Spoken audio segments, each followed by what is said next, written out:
My name's Kevin. I'm one of the pastors on staff, and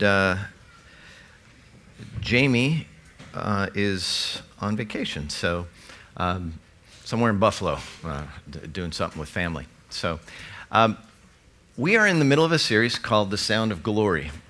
It was born out of our series in the winter that was called Awakening. And it's us getting to know God in such a way that we are awakened to who He is and what He's doing and how He has, in essence, changed us to align with Him. And after that, there was a real need to explain how we hear from God, because we talked a lot about hearing from God in that series and being able to align ourselves with Him. And so we've been in this series for quite a while, and we've been talking, like we just recently heard about God in poetry, God in history, God in, and taking apart some of the Old Testament books and saying, this is how we hear God in it. And somewhere in the recesses of my mind, there was a conversation that was had about when Jamie was going to be on vacation, I would like you to teach on this. And I was like, I wasn't really paying attention. And I should have been. Because I drew the short straw of explaining how we hear God in the law.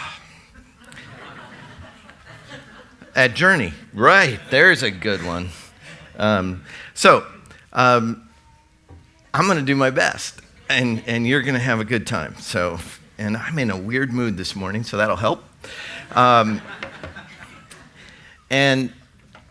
I just want to share with you an experience I had this last week. I live over in Lenox Village, and I was driving to work one day, and if you ever been on Concord Road? Yeah, murmuring throughout the room. Yes, you've been on Concord.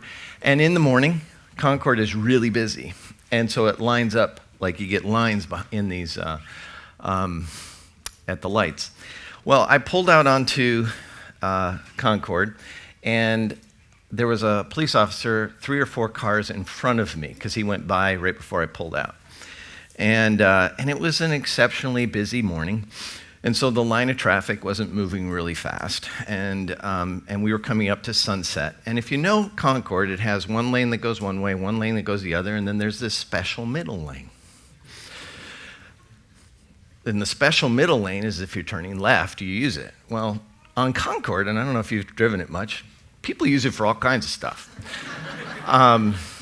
Sometimes and this was the best one. One time I was driving down that road, and there was literally a car carrying truck and he was unloading cars in the middle of the lane. And I was like, no, that's inventive. That's probably what the lane was there for, right? So anyway, what normally happens on any given day when I'm going to work is you're in this long line, and if you want to turn left at Sunset, you get in that left lane somewhere in New Jersey, and you drive the middle lane, and you take your left-hand turn. Well, I'm sitting in line, and we were quite a ways. I couldn't see the light yet, and so I'm sitting in this line of traffic, and knowing that there's a cop 3 in front of me, 3 or 4 cars, and I look in my mirror, and sure enough, there's a guy coming up, and I'm thinking in my head, this is my first thought. Honestly, it was my first thought. Should I warn him that there's a police officer? No, that's not what I'm going to do. So as long as it took me to rationalize that, I'm now watching in my rearview mirror as other cars pulling behind him as he's cruising up the middle lane, which you're not supposed to, for those of you who don't, literally you're not supposed to be in that lane. And so I see the lights of the police officer come on, and he pulls right in front of that guy. 4 cars lined up right behind him. And I kind of chuckled to myself. Shouldn't have done that. Now should you? And so it was funny to watch. We were sitting there for the light hadn't turned, and the traffic. And he gets out of his car and puts on his hat. He was ticked. I don't know why he was ticked, because it happens every day. You could sit there and write tickets all day, I think, on that road. So I sat there and I wondered to myself, I wonder what they were thinking when they pulled out. So once one guy pulled out, though, which is fascinating to me, as human behavior is, man, if he can do it, I can do it. And so the encouragement of breaking the rule was enough for some people to join into the process. But what goes through the mind of, as you're driving by all these people that are obeying the rules and you're not, and you're thinking to yourself, suckers. I don't know what goes on in the mind, because I never break the rules, and I'm never in that middle lane. Somebody's in there, I rode with you once in that lane. Yeah, well. So no, in all seriousness, what goes on in the mind of a human being that says, I think I'm going to do that? And oftentimes what goes on in the mind of a human being is they weigh the pros and cons, and they do it in an instant. Is it worth the fine? Well, apparently it is, so I'm going to pull out there and I'm going to go. Oftentimes the odds of me getting caught, slim, so I'm going to go. Somebody else is doing it, so I'm going to go. All those things go through our mind. And ultimately it boils down to, I believe, is that the rationalization of breaking a rule, a law, is it in my best interest? Is it in my best interest to pull out there and do that? Or break any law, for that matter? Because we have to weigh it against something. I'm late to work, my boss is going to be upset, so I'm going to carve a few minutes off of this by not waiting in this line. I'd much rather face a cop than face my boss, whatever it is. So the rationalization goes through the mind. I'm going to do that. I do it every day. I never get caught. And so the more that we do it, the easier it is. I chuckled. As I was driving away, I was thinking, I've done that. I've done that and not got caught.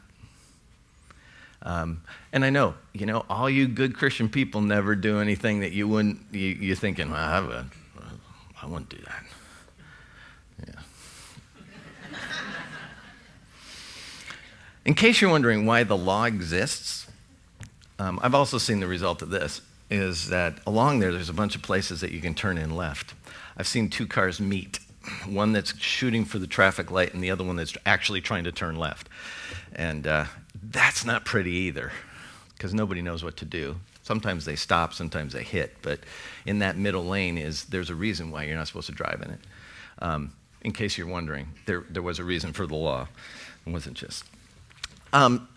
So as I thought about this, I was thinking through the whole idea of the law and the triggers for people when they hear the word law. And oftentimes what we hear is, we don't hear law, we hear control. We don't hear law, we hear legalism. We don't hear law, we hear... And as a nation, as a country, we are a nation of laws, but we are also a nation of rebellious people. There's a bit of a, don't tell me what to do about us, because we don't like to be told what to do. And the reality is most human beings don't. Most 2-year-olds don't want to be told what to do. You're not the boss of me. Put their hands on their hip and give you a lesson in who's in charge. But if we look back just at the history of Israel, the nation Israel, there's a season in their history called the Judges. So if you've ever read through the Bible in the Old Testament, there's a book called the Judges. And the Judges is a season in the history of Israel where they've moved out of captivity, they've been delivered, they've moved into the Promised Land, and they are caught in a perpetual cycle, a repeating behavior. And in that repeating behavior is this: they get into some kind of idolatry sin, the nation follows after it, God, and then a oppressing army comes in, or oppressing country, and oppresses them, and then God sends a deliverer, a judge. And then they are delivered, and then they do it again. And then they do it again, and then they do it again. It is the reoccurring human nature. If you want to read the essence of human nature, read Judges, because you begin to understand why people don't learn from history. Because they don't. They just keep doing the same thing over and over again. And so there's a couple of phrases. Judges is one of my favorite books because it speaks to the redemption of God. God always redeems them. And he always sends somebody. He always delivers them. And in that deliverance is, and then knowing full well, God's outside of time, and he sees the reoccurring event, but what it is the ongoing picture of the redeeming grace of God. It is the ongoing nature of the sin of man, and those two things colliding over and over again. And it's repetitive. And so there's a couple of verses in there I just want to share with you which speaks to this idea. And it's found, first one is in Judges 17, verse 5 and 6. It says, the man Micah had a shrine and made an ephod and household of household idols. And he consecrated one of his sons who became his priest. Just think about that for 1 minute. I don't want another priest. I'm just going to create my own little thing. I'm going to have household gods, and I need a priest. I'll make my son my priest, and now I got my own thing. And then verse 6 is the epitome of what's going on, and this is the reoccurring phrase. In those days, there was no king in Israel. Everyone did what was right in his own eyes. This was after they got the law. This is after Moses. This is after the Ten Commandments. This is after. So it wasn't like they didn't have the law. It's just everyone did what was right in their own eyes. Judges 21:25 says the same thing. In those days, Israel had no king. Everyone did what was right in his own eyes. So it's not enough just to have laws. It's not enough to have laws, to understand laws, to obey laws, because there must be someone to enforce the laws. I know I'm triggering things. People are like, wait a minute, how does this align with God, and how does this align with grace? I want you to just sit for a moment and think about what voice you hear when you hear the law being told to Moses. My voice that I hear is the same voice that told Charlton Heston in the Ten Commandments. Anybody hear? Can you hear that voice? I can't do it. But it's a slightly annoyed, little angry, deep voice that tells me the motive for the reason that God's giving the law is to make sure I behave. That's what I hear. Okay. I don't know what you hear when you hear that. You may hear your mother screaming at you. I don't know. You may hear your principal. You may hear a police officer. You may hear, I don't know what you hear. But you hear something. Or you never thought about it. So then it's of no value because the law was somehow discounted by grace. So I don't even have to worry about the law. So you hear nothing. All of those things, I think, need to be recalibrated. And I want to give you a moment, because as we continue this conversation this morning, my hope is that you can shift how you hear the law and understand that it really is a revealing of the heart of God. And so rather than hearing an angry deity saying, thou shalt not, I would ask you to hear a loving father saying, maybe it would be better if.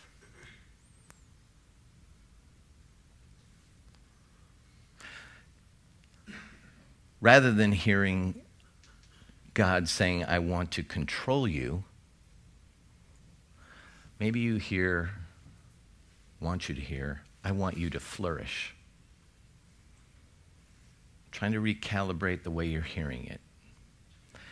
And some of it depends upon what you think his intent is. And so, is this a path to righteousness that we have to pursue the law, or is it a path to surrender?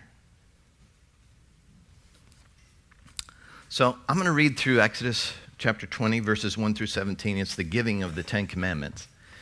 And don't worry, for those of you who are worried that I won't read through all of them, I will. All 10. I'll get to them. But I'm going to do a little commentary along the way. So I'll finish it, so don't worry. And I want to reframe it a little bit for you. Just reframe it. Exodus 20, verses 1 through 17. And God spoke all these words. I am the Lord your God who brought you out of Egypt, out of the land of slavery. So he's framing who's speaking. So he's speaking, I am the God. I am the guy that delivered you. So he's talking to Moses. He's on top of the mountain. And his first volley, number 1, you shall have no other gods before me. Now, Israel, the nation Israel, was in Egypt, and they're coming out, and they were in a nation filled with gods. So there was a bunch of gods there. A god for the river, a god for the bugs, and they were all defeated through the plagues. So if you're ever wondering why all the plagues, it was for the defeating of all the Egyptian gods. That's a different story. But you shall have no other gods before me. And what we hear in that verse, in that first statement is, we begin to hear what is most important to God. If you could imagine for a moment that you're God, just for a moment, I know many of you are like, well, yeah. But imagine for a moment you're God, and you've got to communicate to your people something of great importance. So, and you're going to say, I need this one. These are like the top 10 things. And you're going to chisel them into stone. So what am I telling them? Am I telling them a list of do's and don'ts? Or am I going to reveal something about myself? And I am convinced he was revealing his heart. What was most important to him? And therefore, what would be most important to his people? And so the first thing is, I'm the God. I'm God. I'm the only one. So you should have no other gods before me. The second one is, you shall not make for yourself an image in the form of anything in heaven, above or on the earth and beneath the waters. You shall not bow down to them or worship them, for I, the Lord your God, am a jealous God, punishing the children for the sin of the parents to the third and fourth generation of those who hate me, but showing love to 1,000 generations of those who love me and keep my commandments. He's in essence now revealing, I'm jealous. I am exclusive. I want you to bow down only to me. And so the first two are really a invitation into a relationship, an exclusive relationship. And then the third one, my name matters to me. You shall not misuse the name of the Lord your God, for the Lord will not hold anyone guiltless for misuse of his name. His name was his personhood. And so his personhood matters. Who he is matters. And so he's holy. And he wants his people to be holy. And he wants them to respect him. So in essence, what you're getting is, I want people to know that I am the God. I want them to love me. I want them to respect me. I want them to worship only me. I want them not to misuse my name. And then we get into some of the governing more behavior modification things that people would call the 10 Commandments that usually are quoted the most. Remember the Sabbath day by keeping it holy. 6 days you shall labor and do all your work, but the seventh day is a Sabbath to the Lord your God. On it you shall not do any work, neither you, nor your son or daughter, nor your male or female servant, nor your animals, nor any foreigner residing in your towns. For in 6 days the Lord made the heavens and the earth, the sea, and all that is in them. But he rested on the seventh day. Therefore the Lord blessed the Sabbath and made it holy. So remember the Sabbath. So he's inviting us now into rest. And Jamie's done a number of different messages on the Sabbath, so I'm not going to get into great depth, but if you put a preface in front of that one and said, look, I love you enough to tell you to rest, so remember the Sabbath. Remember to take time for yourself. Remember to rest. Human beings were made in such a way that we need rest. I know you know that. And I know that that is intrinsic to who we are. We're wired to sleep every day. We're wired to rest. We're not made to work all the time. But we're made to work. But we're also made to rest. That can get abused both ways, by the way. Then the next one. Honor your father and mother so that you may live long in the land the Lord your God is giving you. Okay, what if we preface that one with this? If God just said, I really value family. So honor your father and your mother so that you may live long in the land your Lord God is giving you. I really value family. That's what he's saying. What he's saying is that the building block of culture, the building block of understanding who you are, the very essence of life is defined for you in the family. So honor your father and mother. The next one is you shall not murder. Like, yeah, that one, that's a good one. But if you preface it and say, you're made in the image of God, you're of great value, and so is all the other humans. So don't kill them. Because what he's really revealing is not a behavior modification, but a values list. He's revealing, in essence, I value my personhood.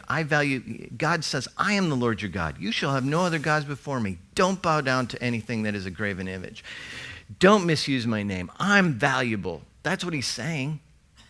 He's saying, don't you understand how valuable I am, how important I am? And then he gets into, remember to rest. And then he says, the value of family. I really value family because it is the essence by which you learn. And then he says, I really value human beings, so don't kill them. And then he says, you shall not commit adultery. I really value marriage. Marriage is really important to me because it is the essence of family. So don't commit adultery. Don't violate it. I didn't do that.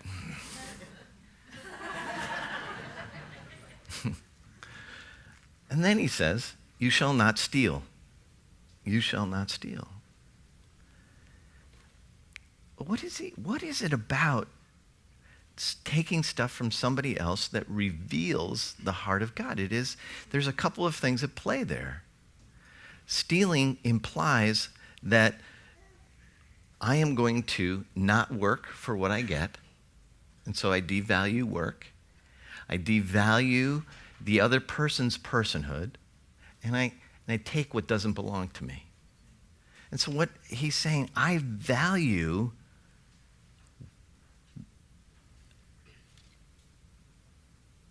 the value statement for not stealing is work, actually.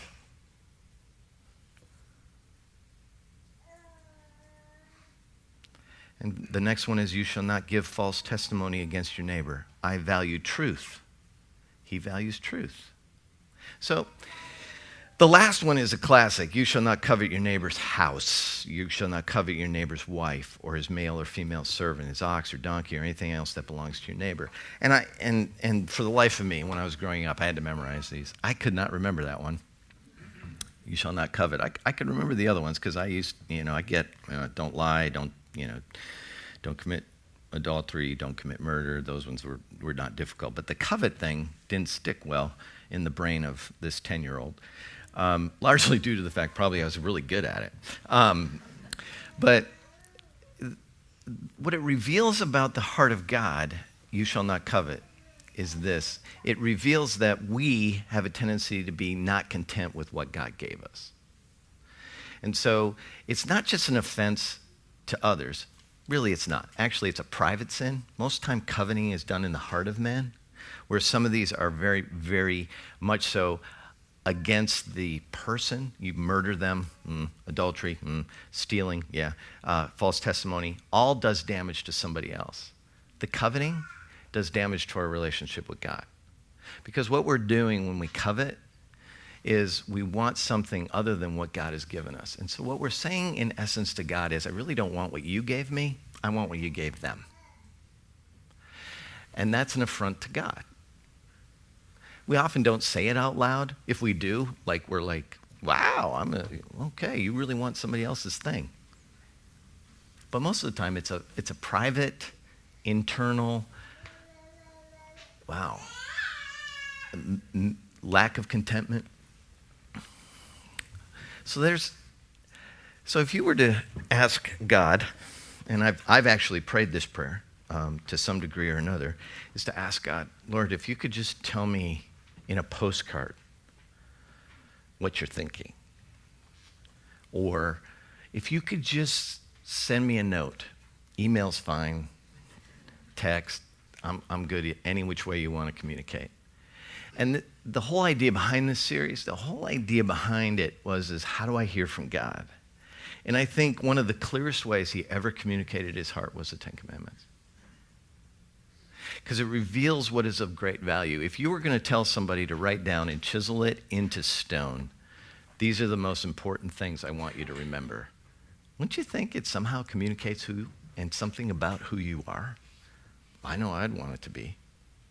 And I think God inherently knew that that's what it would reveal. But here's what we've done. Here's what human beings do with the laws. We make them a means by which to restrict behavior and a means by which to attain righteousness. So we use it for both the things that it cannot do. We are governed by our hearts. These things inherently are written on our hearts. Human beings are stamped with this. It's part of the divine in us, is that we know right from wrong. We know whether or not we should murder people or not murder people. It shouldn't have to be written down. It shouldn't have to be in the code of law. Yeah, but we be humans.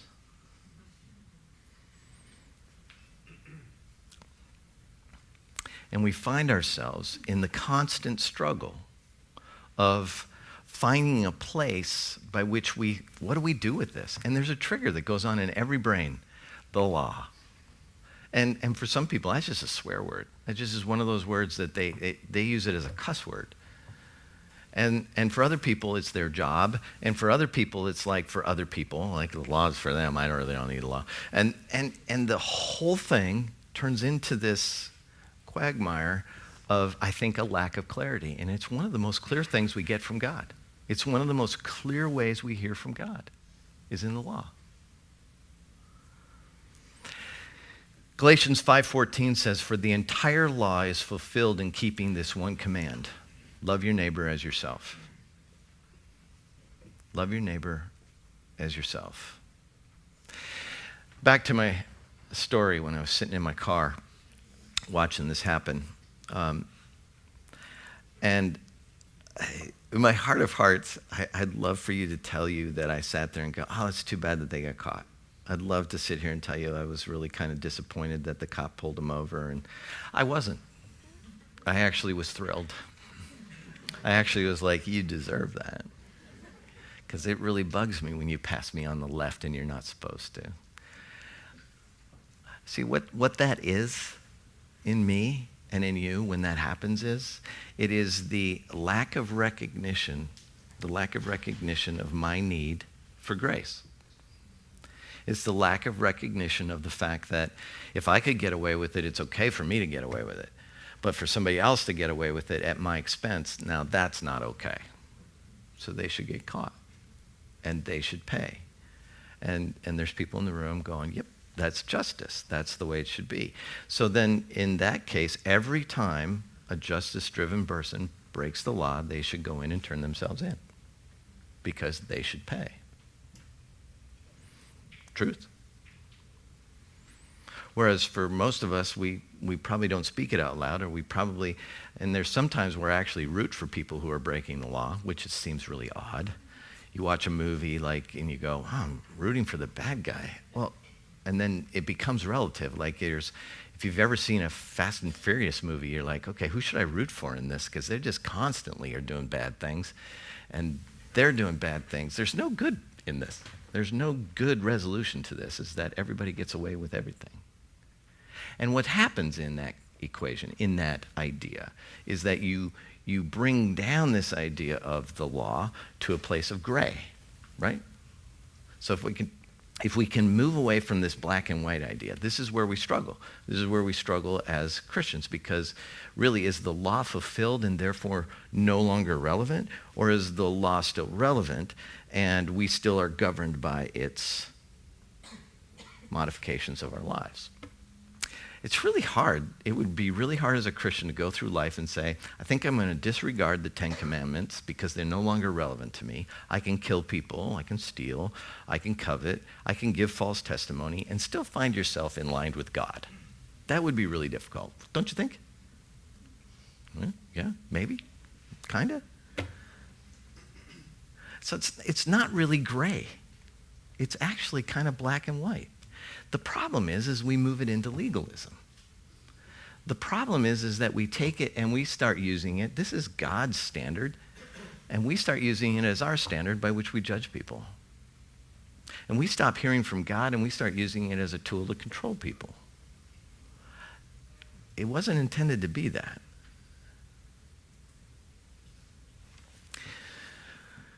I love a sign in the front yard. You ever driven by a house that has the 10 Commandments in the yard? Nice little 10 Commandment sign. And then right next to it, this house is protected by Smith & Wesson. Think about that one for a couple minutes. Thou shalt not murder, but it's okay as long as this house is protected. Anyway, that's just a side thought. Just park that. Never mind. But there is this idea in us that we wrestle with, so I'm coming back to this. How do we hear from God in this? Where is it that we begin to hear from God in the law? And I want to give you 3 things on that. And the first is this: you've got to look for the heart of God, because the law reveals something about God's character and his values. We actually learn what is important to him when we read the 10 Commandments. We read what is really important to him. And as followers of Christ, as followers of God, we go, hey, tell me what's really important to you, because it should be important to me. And so there is this alignment with values with God. And so he's very clear. I mean, this is the postcard you want to get in the mail. When God says, these are the things that are most important to me, he hands us, in essence, I would argue, the 10 Commandments, because it reveals his heart. So, but you got to hear it through the lens of heart. It's hard. So we learn what is important to him. Secondly, we look for the purpose of the law. What is the underlying reason for it? And it almost always, I'm going to say always. I really have a hard time saying always, but it always boils down to love others and love God. If the law doesn't answer the question, can I love others if I do this, then, or love God, because the clear indication, Jesus said this, you want to fulfill the law? Love others and love God. And they fall in place. Again, we have a tendency to rationalize our behavior based upon our own best interests. It's why I'm willing to step into and break rules for my own best interest. And so what he's saying is, maybe not. Maybe you ought to love others. See, that's where the whole thing of waiting in line, and you're the person in line, and somebody else has decided to take that middle lane and pass you by, and you sit there and you look at the person that's passing you by, and you judge them. I do. I did it. I do it all the time. It's the person, like when you're in a traffic jam on 65 and somebody decides to take the shoulder of the road, and I'm thinking in my head, I hope you run over something and blow a tire.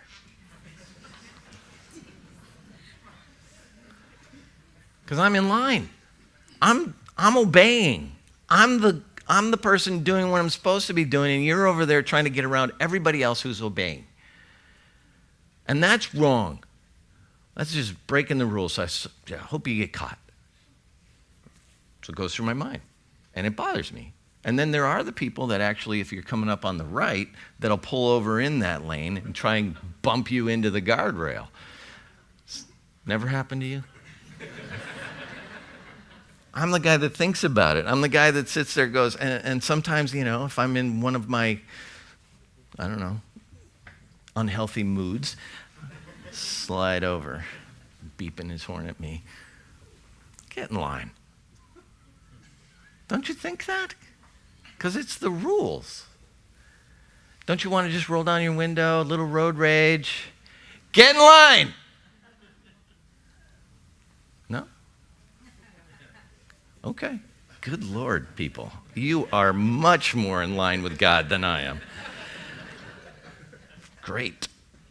Somebody out there, and text me if you're doing it out there in the if you're streaming us online. But herein lies the struggle of the human heart, is we're all in that lane. Whether we are physically in the lane, emotionally in the lane, or in the lane at another time. We're always, and we judge based upon our goodness, not upon God's goodness. And see, the whole reason for the law was so that we would be able to understand grace. The whole reason for the law was so that we would understand forgiveness. If there's no line to cross, and there's nothing we can do wrong, and there isn't any law to break, then there's no reason for forgiveness. And then there certainly is no reason for grace. Because there's nothing to live with. Everything is gray. Everything is relative. Everybody does what is right in their own eyes, and they do what is in their best interest. And if we live that way, if we live in that gray area, the need for forgiveness, the need for grace goes away. And therefore, it moves us from a place of clinging to a cross for forgiveness and clinging to God for grace and feeling the release of forgiveness and feeling what it is to be loved in a position of grace to a place of living in gray, and everybody does what is right in their own eyes. Doesn't work. But it also just steals the purpose for the cross. See, without the law, there's no cross. Without the law, there's no cross, because there's no need, because you didn't break anything. Romans 7:7 says this, "What shall we say then? Is the law sinful? Certainly not. Nevertheless, I would not have known what sin was had it not been for the law. For I would not have known what coveting really was if the law had not said, 'You shall not covet.'"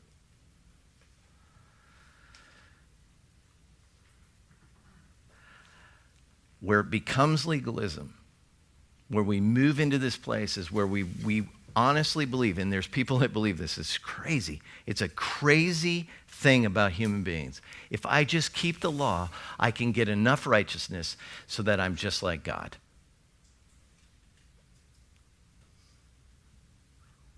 And I don't need Jesus. We don't say it like that.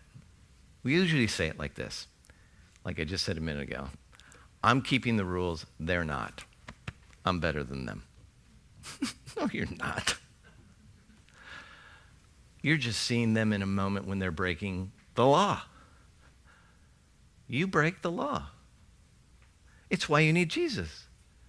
It's why we know what grace is.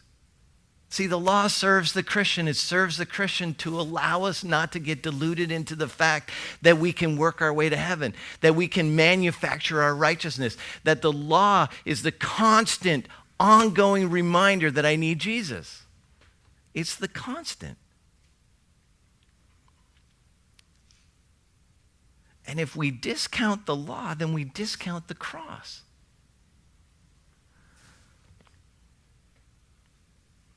And we separate legalism from the law by coming to the conclusion that legalism only leads us to self-righteousness.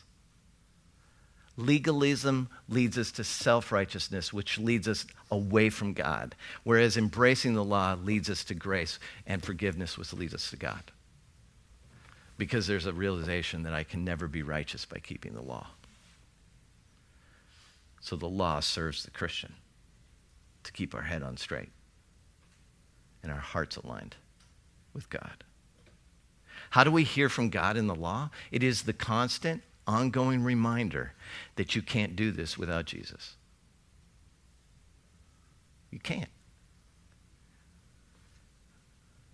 We only attain righteousness through grace and faith in Jesus. And the law constantly reminds us of our need of grace. And it allows us to look around a room like this and drive down a road and be anywhere that you want to be and look around and go, they need grace as much as I do. It is the great leveling field. It levels everything off. We are all in the same boat. We are all in the middle lane. We are all in the middle lane. If you go, drives me crazy. Drives me crazy when people do that to me. Drives me crazy, but it reminds me of the fact that I'm in that lane too. My time's up.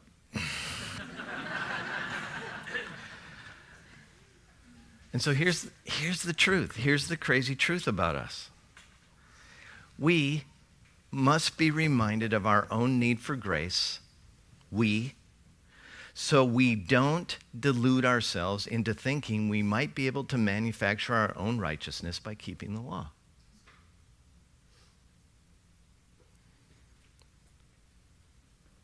And we have a tendency to subtly slide into that.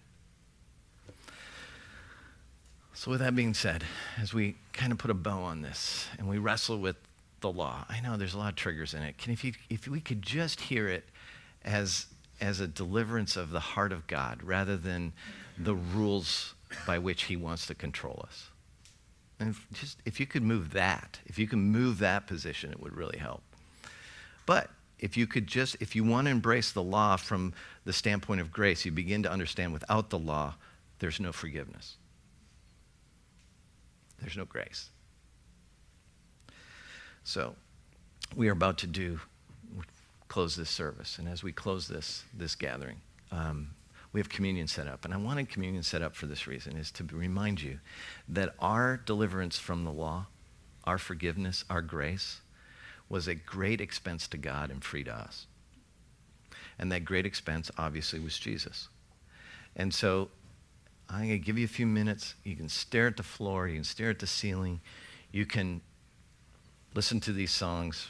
But there's a table in the back at my left, your right. There's a spot up here. You can come up and get communion during these 3 songs. If you're new with us, we do this all the time. People move around. We're okay with that. If you're not new with us, you know the drill. But here is a moment where the crazy truth is, let this rest on you for a minute. We all do this to some degree. We think our righteousness buys us something with God, our righteousness that we've manufactured. It doesn't. Our righteousness just keeps us from embracing the forgiveness and grace that gives us righteousness from God. So as you're sitting there and you're thinking about the law and you're thinking about how you go about judging people according to the law, move into this space of grace. And the best definition of grace is that you didn't deserve what you got, and that is the forgiveness of God for the breaking of the law. Today, I just want you to sit in that and allow that to sit on not just you, but the people you know and the people that pass you on the highway and the people that break the law. Because you weren't invited into judgment seat. You were invited into relationship. And may you know the God of the law who gave you the solution to breaking the law. Let's pray, and we'll move into communion. Lord, thanks for these few moments around your word. Thank you that you love us. Thank you that you gave us the law so that we would know what is right and what is wrong. But also thank you for Jesus. Thank you that we have relationship. And in that relationship, you've communicated your heart to us, the value of humans, the value of family, the value of marriage, the value of who you are, your personhood, and that we wouldn't in any way supplant you in our lives. But forgive us when we do. Give us grace. Help us to move in your direction. And Lord, let us extend grace to the people around us so that we might love them and love you. In Jesus' name, amen.